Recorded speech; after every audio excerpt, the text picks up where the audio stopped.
ibunya tuh udah pengen ngegigit tangan saya. Saya udah, saya akan digigit nih gitu ya.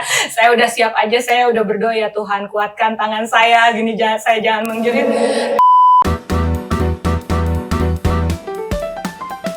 Halo, selamat datang kembali di Light Vibes from Amanda. Sebagaimana biasa, ada perwakilan dari generasi muda, yaitu Rangga. Terima kasih Bu Amanda. Halo. Hari ini juga kita kedatangan seorang tamu istimewa. Namanya Mak Dula Eta. Dula itu profesinya sebenarnya, jadi bukan namanya Dula. Tapi nanti kita tanyakan kepada Mak Dula Eta, apa sih sebenarnya Dula itu.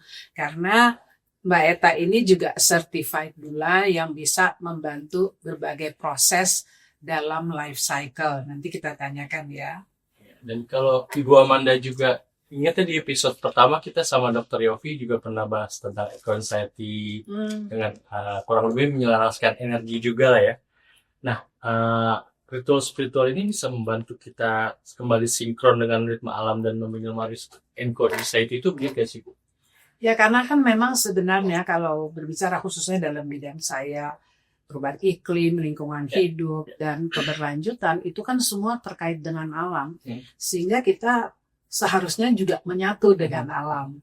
Apakah itu kita terkoneksi, atau kita mempelajari alam lebih jauh, dan lain sebagainya, tapi we are part of nature. Kita memang bagian dari alam. Karena itu pastinya eco-anxiety yang kita bicarakan waktu itu, kecemasan karena adanya masalah-masalah lingkungan itu bisa disikapi kalau kita lebih dekat dengan alam. Nah, justru kita mau nanya-nanya langsung sama yang ahlinya di sini ya.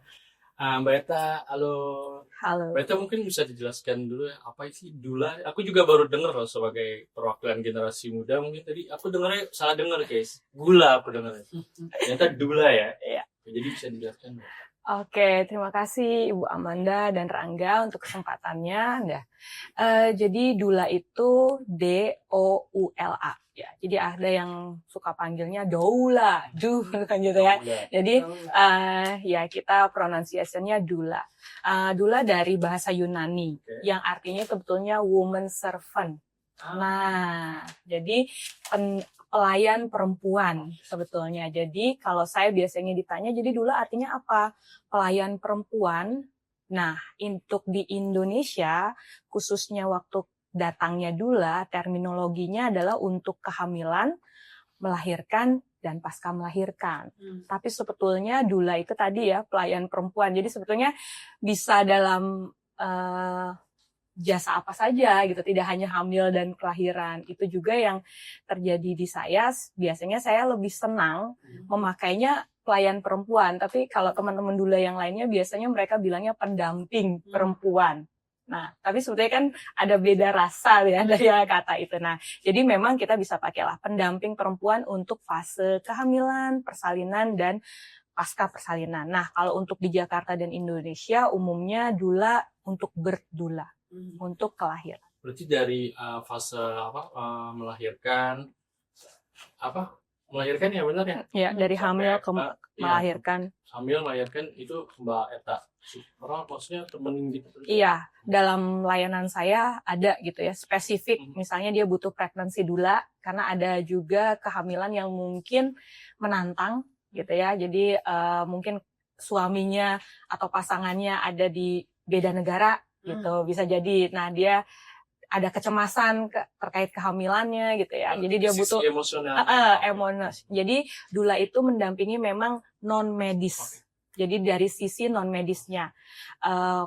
Non medisnya pendampingan fisik, emosional, dan psikologisnya.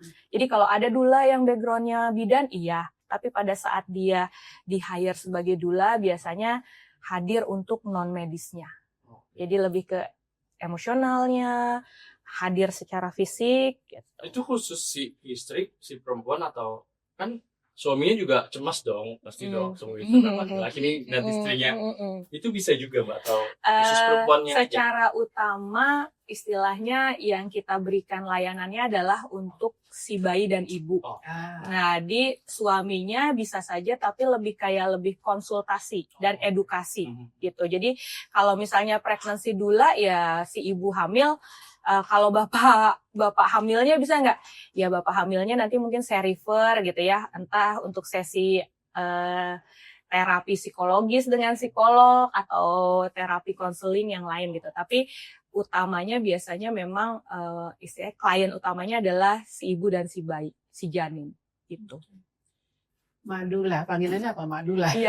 Iya Bu, jadi secara branding saya mencari apa ya panggilannya yang enak gitu. Akhirnya untuk lokal Indonesia emak gitu ya, jadi aku pakai Mak Dula. Ya panggil Mak Eta boleh, Mak Dula Eta boleh. Oke, Madula Eta. Tadi kan sempat dikatakan bahwa memang woman servant dan pendampingan. Pendampingannya itu dari sisi fisik, kemudian juga emosi, kemudian juga kan spiritual. Nah, ini sesuai dengan apa yang kita bicarakan tadi. Kita harus menyatu dengan alam. Dan apakah memang ada kaitannya gitu? Energi dan lain sebagainya. Apakah dengan adanya pendampingan ini, kliennya itu bisa mendapatkan energi ataukah terhubung dengan alam atau bagaimana? Ya, jadi biasanya gitu ya secara umum calon orang tua apalagi yang baru pertama kali kerap kali tuh persiapannya biasanya hal-hal yang physically, misalnya beli baju bayi, baby crib atau udah ngomongin stroller atau apa ya gitu. Mereka kadang lupa bahwa sebetulnya esensi dari si bayi ini gitu ya, itu ada jiwa. Ada jiwa luhur gitu ya. Dan yang menarik ini juga baru saya sadari ketika saya 2 tahun sebagai doula gitu ya. Jadi hadir dari perjalanan saya sebagai doula tuh saya mikir gitu, oh sebetulnya di agama manapun dikatakan bahwa pada saat janin ini belum terbentuk sebagai fisik itu ada titik gitu ya. Nah yang kalau saya bilang sekarang itu atma atau jiwa gitu ya, yang itu adalah representasi pencipta gitu ya, yang hadir gitu. Nah sehingga si bayi ini lahir dengan jiwa murni yang luhur gitu ya. Nah yang sebetulnya calon bapak ibunya juga harus bersiap gitu. Mempersiapkan energinya juga murni gitu. Jadi kalau misalnya let's say saya belum punya pengalaman jadi ibu bapak nih, iya, tapi kita punya pengalaman sebagai anak. Misalnya ada hal-hal yang tidak menyenangkan dari orang tua kita yang dulu, apakah sudah kita maafkan, sudah kita rilis gitu ya, sehingga energinya juga yang kita bawa positif dan kebaikan. Dan seringkali, maaf, ini bukan berniat judgement, kadang-kadang si bayi lahir ini tanpa direncanakan seringkali. Padahal kalau kita bawa lagi dalam konsep energi, kita punya sampah karbon, kan? Gitu ya. Kalau mau ini, tapi kan ya bukan berarti nggak boleh punya anak, tapi kalau kita persiapkan, kita menambah satu lagi personal, tapi bukan hanya fisik, tapi juga spirit gitu loh. Maka siapkah kita menjadi katakanlah role model nantinya? Yang memang sudah tepat gitu. Energi kita udah selaras belum gitu. Sudah disiapkan untuk selaras nantinya. Gitu. Oke, ini ada pertanyaan karena saya kan seorang ibu juga dan sudah pernah melahirkan 3 orang anak gitu ya. Tiap anak atau tiap kelahiran itu kan pasti berbeda-beda gitu ya kondisinya. Tegang, senewan, sakit, seorang ibu nih ya. Tegang, senewan, sakit, marah-marah sama suami gara-gara lu nih gitu ya.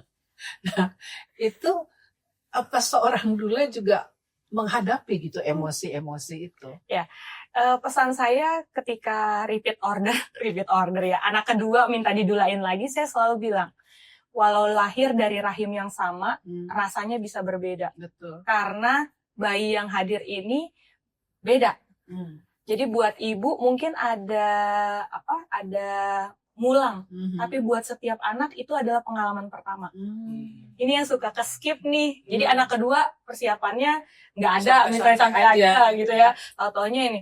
Jadi seperti itu, dan biasa sekali Bu pada saat persalinan itu ya bisa jadi itu terjadi on the last minute suami istri berantem. Itu ada kejadian begitu. Itu ada kejadian banget Bu. Saya terima WhatsApp gini, Mbak bisa datang sekarang nggak? Walaupun ini belum ada bukaan, istri saya ngediemin saya. Baik, saya berangkat. Jadi ya memang untuk secure energinya kan Bu. Nah, kayak tiba-tiba ada pertengkaran, ada apa gitu ya itu. Itu salah satu tugas dulu. Itu salah satu tugas dulu. Jadi menjaga vibrasi, frekuensi energinya. Karena goal saya kalau ditanya pada saat bekerja itu apa? Minim trauma dan prosesnya bahagia. Jadi itu yang saya jaga, itu yang saya keep gitu, usahakan. Jadi ya udah itu memang betul Bu, dari 3 anak itu pasti ceritanya beda-beda ya, dramanya beda-beda ya, walaupun dari rahim yang sama, pabrik yang sama. Dalam proses yang namanya kelahiran, baik mau anak atau ide kan dia selalu membutuhkan ruang ya Mbak ya, untuk keseimbangannya. Nah biasanya seorang doula tuh membantu menciptakan ruang itu bukan hanya untuk ibu, tapi juga untuk kehidupan yang baru gitu Mbak. Ya, jadi biasanya kalau kita waktunya nggak mepet ya ketemunya, biasanya saya idealnya berapa? Kalau saya permintaannya sih 25 minggu. Jadi setidaknya ada waktu nih, kalau dia ada luka-luka masa lalu atau apa, setidaknya kita bisa netralkan gitu. Baik itu si suami dan istri. Karena konsep ayah dan ibu tuh dipegang masing-masing juga sendiri karena ruang itu perlu. Nah, tapi kalau misalnya 35 minggu dia baru ketemu saya 2 minggu kemudian udah waktunya siap lahir, karena 37 minggu itu saya biasanya kalau ada kontrak klien ya saya nggak keluar kota. Bahkan kayak ke Bogor itu saya hindari gitu kan, karena biasanya lahirannya di Jakarta jadi agak sulit gitu ya. Jadi biasanya saya akan sisipkan 1 sesi untuk melihat dulu ketika dia jadi anak seperti apa. Apakah ada trauma gitu, karena biasanya ini juga menjadi kayak pengalaman saya pribadi gitu ya. Dulu mama saya sering dia ketika burn out dia suka marah-marah sama saya. Jadi saya nggak mau jadi kayak mama saya gitu. Tapi ternyata saya nggak memproses itu. Akhirnya saya menjadi mama saya versi 2013 gitu kan. Nah, jadi itu yang biasanya saya upayakan di sesi dengan klien saya, melihat flashback. Lalu dia mau kayak apa sih? Dia jadi ibu yang seperti apa? Gambarannya biasanya seringkali kesempurnaan. Nah, itu yang biasanya saya bilang, nggak ada manusia yang sempurna, tapi kita idealnya deh. Jadi biasanya kalau dia datang dengan mimpi-mimpi sempurna gitu ya, tidak saya bantah, tapi kayak saya cari cara untuk lebih baik kita lihat yang idealnya, ini kondisimu, ide yang terbaiknya seperti apa. Begitu juga dengan ketika orang punya ide, harapan, oh saya mau berubah dari masa yang sekarang gitu. Biasanya kan jawabannya hal-hal yang terlalu muluk-muluk. Nah, biasanya saya bawa dia untuk, kalau bahasanya grounding lah gitu ya, membumi gitu, untuk melihat, oke, mana sih yang bisa kita perbaikin dan kita usahakan. Ada tolak ukurnya nggak sih Mbak, dari sepasang suami istri nih saat proses akhir itu membutuhkan seorang doula? Biasanya kalau mereka hadir di kelas saya bilang kalau mereka punya kecemasan dan mereka butuh dibantu pihak luar gitu ya, yaitu tandanya mereka membutuhkan doula. Tapi kalau mereka berdua bisa handle itu, ya saya juga nggak akan bohong bahwa ada pasangan-pasangan yang tidak pakai doula. Saya sendiri juga waktu itu tidak pakai doula, tapi bidan saya ada beberapa gitu. Jadi mereka seperti menjadi doula gitu. Ya bisa juga gitu. Nah, tapi kalau ternyata pasangan ini dengan sadar merasa kayaknya kita perlu orang lain untuk ngingetin karena suami saya panikan. Biasanya istrinya gitu tuh, suami saya tuh bisa ngeblank, atau suaminya bilang, saya tuh panikan deh Mbak, kayaknya saya butuh bantuan. Ya itu tandanya dia butuh doula. Karena pada saat nanti persalinan, tetap yang dapat kredit tuh si suami. Jadi saya pasti arahkan, cium istrimu, puji istri. Mau. Mau suami. Mau gitu ya. dong. Kan ada kadang-kadang suami udah tegang, apaan sih? Kita udah kumpulin istrinya tuh butuh apa aja. Oh. Jadi ada yang memang pengen diusap-usap, pengen dicium, ada yang nggak mau. Pokoknya kalau nanti udah ini, pokoknya saya cuma mau sama Mbak Eta. Ya udah Mbak Eta. Suaminya yang ada hadir, tapi saya yang usap. Berarti ada sesi konsultasinya dulu. Iya, Jadi harus ada. iya, itu yang makanya jangan mepet. Oke, preconditioning. Iya. Nah, terus juga itu kan tadi ya kita bicara spiritual, bicara semesta, lalu bicara mungkin pernafasan juga.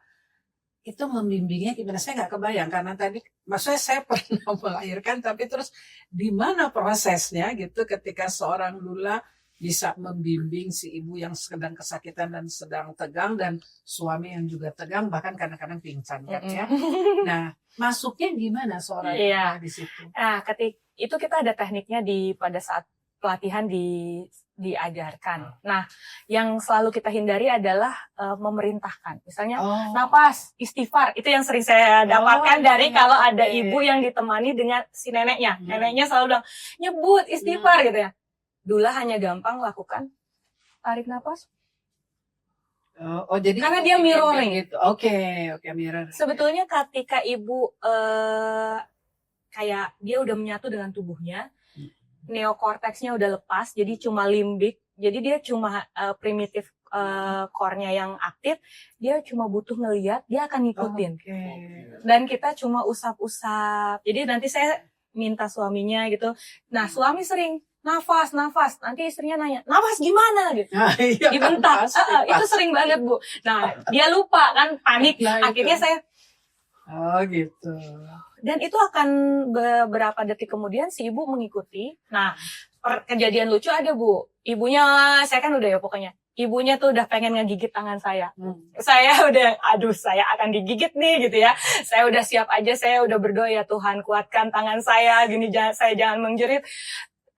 Sedetik dia mau gigit saya, dia sadar itu tangan saya dia lepaskan. Oh, Tuhan memberkati. Suaminya yang digigit? Enggak, dia akhirnya enggak gigit apa-apa, dia oke. Gitu. Saya kasih contoh, saya waktu kelahiran anak pertama kebetulan di luar negeri.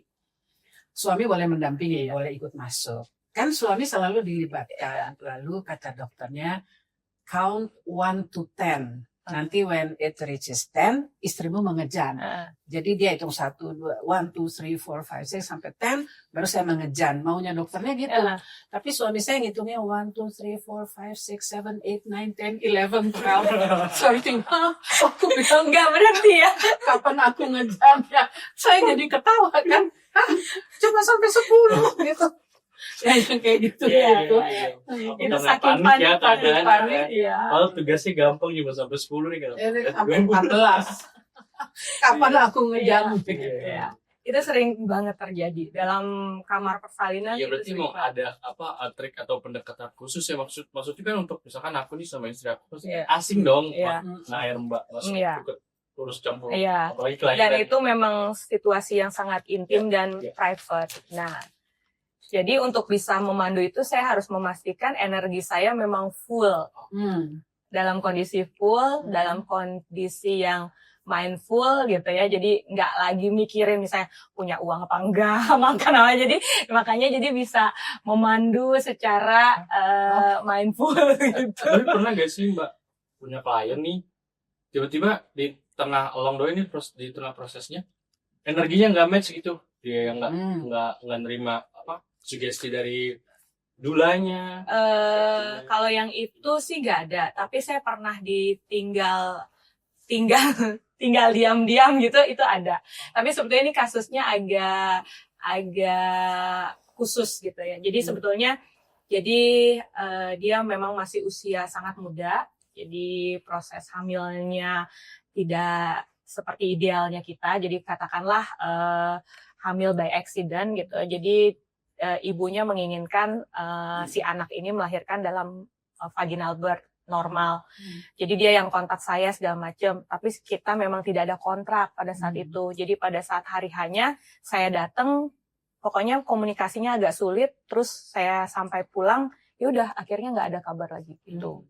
Itu sih. Niatan saya mau membantu, tapi ya itu. Tapi kalau along the way yang berkontrak segala macam terus putus gitu nggak ada sih.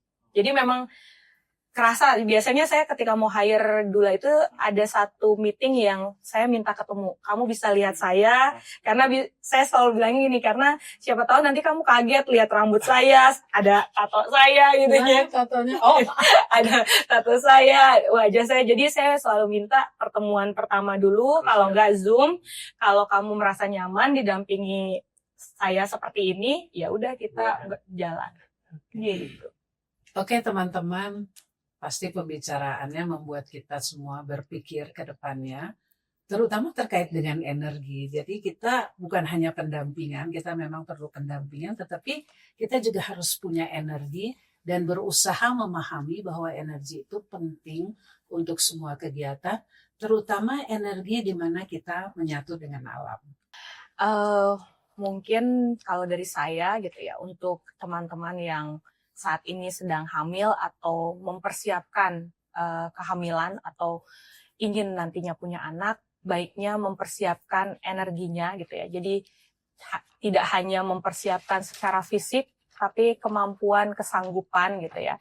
Bahwa sebetulnya proses persalinan bayi itu bukan hanya tubuh fisik sekian kilo, tapi dia juga hadir secara penuh dengan spirit gitu. Ini yang kadang sering terlupa. Maka kita juga mempersiapkan energi kita baik, positif gitu ya, karena melahirkan juga anak-anak yang juga nanti bisa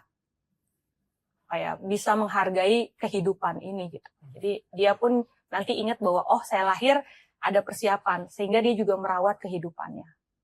Ya, terima kasih sekali lagi untuk Mbak Dula Eta ya, dan Ibu Amanda di episode kali ini dari Light Vibes from Amanda, dari Ibu Amanda Katili.